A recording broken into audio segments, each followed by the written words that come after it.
नमस्कार किसान साथियों, आज हम ग्रो गोल्ड सीड्स के फार्म में अमनदीप जी से हम जानते हैं। ये जो हम जिस फॉर्म में खड़े हैं, ये है जो पहले 1509 किस्म आती थी, उसका ये अपग्रेडेड वर्जन है 1985। सबसे पहले तो सर अमनदीप जी, स्वागत आपका हमारे चैनल में। नमस्कार सर, आपका यहाँ पर आने के लिए। और इस किस्म के बारे में सबसे पहले तो बताइए, जो पहले 1509 थी और इसका ये अपग्रेडेड वर्जन है, तो इसमें क्या क्या खूबियाँ नई मिलती है कि इसकी तरफ ज़्यादा आकर्षित हों किसान भाई? ये जो वैरायटी है 1509 की इम्प्रूव्ड वैरायटी है, IARI द्वारा इसको डेवलप किया गया है। ठीक है जी। और इस वैरायटी में ख़ास बात ये है कि अपना जो 1509 की जो इसमें समकालीन वैरायटी है, इसमें एक तो आपकी सबसे अर्ली मैच्योरिंग वैरायटी है। ठीक है जी। ये सबसे जल्दी पकने वाली वैरायटीज़ में से सबसे आगे अग्रिम रहेगी। ठीक है। और तो ये लगभग कितने दिन ले लेती है पकने में, जैसे हम लगाते हैं उसके बाद में? ये लगाने के बाद लगभग 105 दिन लेती है। सीड टू सीड इसका जो टाइम है वो 105 दिन है। तो अब मुझे ये बताइए, इसके कोई और कुछ खूबियाँ हैं वो बताइए पहले तो किसान साथियों। इसकी जैसे खूबियाँ हैं, इसका जो हाइट है वो बहुत एक लिमिटेड हाइट रहता है, और जो टाइम पीरियड है वो शॉर्ट है, जैसे अभी मैंने आपको बताया। हाँ जी। तो इसमें जो किसान को जो इसकी DSR विधि से बिजाई के लिए ये वैरायटी डेवलप की गई है। तो जैसे इसको अपना DSR विधि से बिजाई करते हैं जब इसकी, तो लगभग 15 जून के बाद हम इसको 25 जून तक या 30 जून तक भी इसको बिजाई कर सकते हैं। ठीक है। तो जैसे भी आपने पकने में बताया कि कम समय लेती है, और पानी कितना इसमें बचत होती है किसान साथियों, क्योंकि अपग्रेडेड वर्जन है, मैंने सुना है, कई जगह देखे हैं किसान भाइयों ने, मेरे वीडियोस देखे हैं और बात भी की है, तो वो कह रहे हैं कि इसमें पानी पहले से कम यूज होता है। तो DSR विधि की वजह से है या फिर सीधा हम नॉर्मल जैसे पहले परंपरागत तरीके से करते आ रहे हैं, जैसे हम पानी को पहले भरते हैं और फिर हम उसमें चोबा लगा के करते हैं, तो DSR में ज़्यादा फायदे हैं उसमें? दोनों के मुझे बता दीजिए। मैं आपको ये बताना चाहूँगा कि DSR विधि तो एक क्रांतिकारी है ही, लेकिन ये सीड भी बहुत क्रांतिकारी साबित होगा। ठीक है। जैसा कि मैं आपको बता रहा हूँ कि इस वैरायटी में जो खास बात ये है कि ये अर्ली मैच्योर वैरायटी है, 15 से 20 पानी में पक जाती है।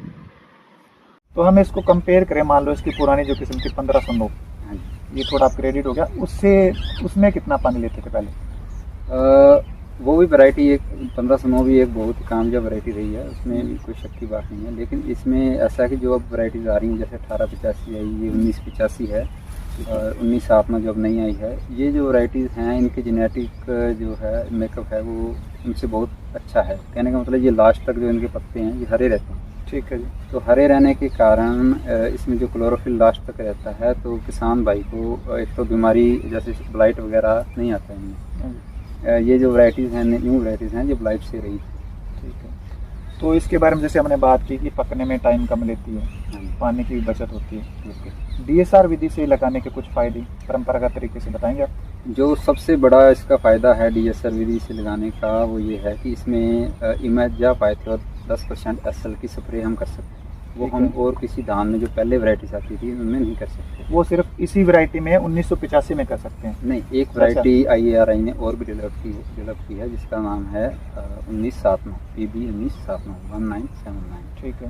तो जो ये वैरायटी है 1979 और 1985, जो 1985 है ये 1509 की इम्प्रूव्ड वैरायटी है, और जो 1979 है वो अपना 1121 की इम्प्रूव्ड वैरायटी है। ठीक है। तो इसमें आपने अभी कितनी बार स्प्रे वगैरह की है कोई, इस जो हम जिस फॉर्म में हम खड़े हैं? यस, जैसे इसमें पहले मैं हर्बिसाइड के बारे में बताऊंगा। जो हर्बिसाइड की स्प्रे इसमें होती है वो लगभग 21 दिन पे जो सिफारिश करती है, जैसे हम किसान जो यूनिवर्सिटीज़ हैं, ठीक है, वो गाइड करती है कि 21 दिन पर हम अगर इसमें खरपतवार हैं तो हम इसमें स्प्रे दे सकते हैं मेजा पाइथोर। इसकी डोज रहती है 50 ml से 60 ml डोली। ठीक है। एक डोली के अंदर 50 से 60 ml। हाँ जी, अगर किसान पंप से कर रहा है तो लगभग 18 लीटर के पंप में 50 ml से अपना 60 ml के बीच में दे सकता है। ठीक है। उसका फ़ायदा ये है, जो मेजर आप देख रहे हो इसमें, इस खेत में कोई भी आपको खरपतवार और कोई और वैरायटी नहीं दिखेगी। उसका ये कारण है, ठीक है, जैसे मैं देख पा रहा हूँ पीछे भी खरपतवार नहीं है, तो ये आपने वैसे हाथ से निकाले खरपतवार या फिर स्प्रे के द्वारा ही स्प्रे का यूज़ किया आपने? ये स्प्रे के द्वारा ही निकाले गए हैं। जैसे स्प्रे करने से हर्बिसाइड एजोइमेजा पाइथोर 10% SL, जो शूट से नाम से जाना जाता है, ठीक है, वो जो अपना जो हर्बिसाइड है उसमें जो खास बेनिफिट हमें मिलता है वो ये मिलता है कि हमें खरपतवार तो निकलेगा ही खेत से, ठीक है, उसके साथ साथ अगर अदर वैरायटी जैसे परमल का कोई दाना उसमें पिछले साल उग गया या कोई और वैरायटी का उग रहा है, अच्छा, तो जब हम 21 दिन से स्प्रे देंगे तो वो सारा का सारा क्लियर हो जाएगा, सिर्फ यही वैरायटी बचेगी। ठीक है, मान लो ये 1985 है, इसके अंदर कोई और दाना मिक्स नहीं होगा, पहले के सारे कोई और किस्म के दाने तो वो खत्म हो जाएंगे, खरपतवार भी खत्म हो जाएगा। तो ये इन्हीं दो आपने जो किस्में बताई इनमें या फिर कोई और पहले की किस्मों भी? ये सिर्फ ये स्प्रे किसान भाइयों को मैं ये बताना चाहूँगा, ये जो मैंने साल्ट बताया है मुझे पाया था 10% SL, अच्छा, या आप किसी और दान की भी किस्म पर इस्तेमाल नहीं करें। ये सिर्फ 1985 और 1979 के लिए ही बनाया गया है, यही इसको सहनशील हैं, तो दूसरी वैरायटी इसको सहन नहीं करती, वो जल जाएंगी। अच्छा, और में लगाएं तो जल ही जाएगी। बिल्कुल, तो तभी इसमें इम्प्रूव वर्जन है, तो इसलिए अभी इसमें अच्छे से यूज हो रहा है उनका। ठीक, अभी जैसे ये इसकी बालियाँ निकल आई है तो लगभग कितने दिनों में ये फसल पक के तैयार हो जाएगी? जैसा मैंने बताया ये 105 दिन में पक कर तैयार हो जाती है, तो ये लगभग अब 5 से 10 दिन के बीच में पक जाएगी। और इसको हम अगर हाथ से जैसे किसान चाहता है या कंबाइन हार्वेस्टर से जैसे भी इसको निकाल सकता है, दोनों तरीके से किसान निकाल सकते हैं। तो आपके पास अमनदीप जी और कौन सी किस्मों के बीज उपलब्ध हैं? हमारे पास 1885 PB 1885, PB 1121, PB 1401, PR 114, इन सब PB 1718, ऐसे इन सब बासमती वैरायटियों को, ठीक है, बीज उपलब्ध। तो मतलब किसान साथियों अगर आपको इनमें से जैसे भी अमनदीप जी ने बताया और भी कोई किस्म के बीज चाहिए तो मैं नीचे आपको कॉन्टैक्ट नंबर डाल दूंगा इनका, अमनदीप जी का, तो वहाँ से आप इनसे संपर्क करके वो बीज इनसे ले सकते हैं। तो जैसा कि आप देख रहे हैं हमने अमनदीप जी से बात की, इन्होंने काफ़ी सारी खूबियाँ बताई इनके बारे में। एक तो ये जो फसल है जो पहले 1509 थी बासमती धान, उसका अपग्रेडेड वर्जन है 1985। और इसकी जो खूबियों की अगर बात करें तो एक तो ये पकने में समय कम लेती है और इसके अलावा पानी की खपत भी इसमें बहुत कम होती है। और खूबियों की अगर जैसे हम बात करें तो जैसे कि अमनदीप जी ने बताया, जैसे जो हम स्प्रे करते हैं जो इसी के लिए सूटेबल है वो अगर इसके अंदर करेंगे तो अगर कोई पुराना अदर किस्म का जैसे परमल का हो गया और कोई किस्म का दाना है तो वो ख़त्म हो जाएगा और जो खरपतवार है वो भी ख़त्म हो जाएंगे।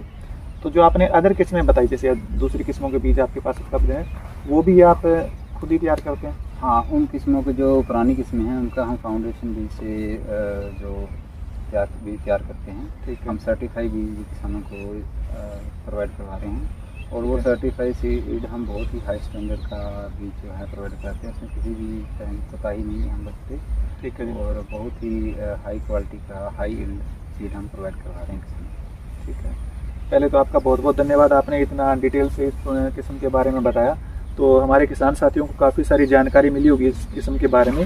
जैसे नमस्कार, बहुत बहुत धन्यवाद।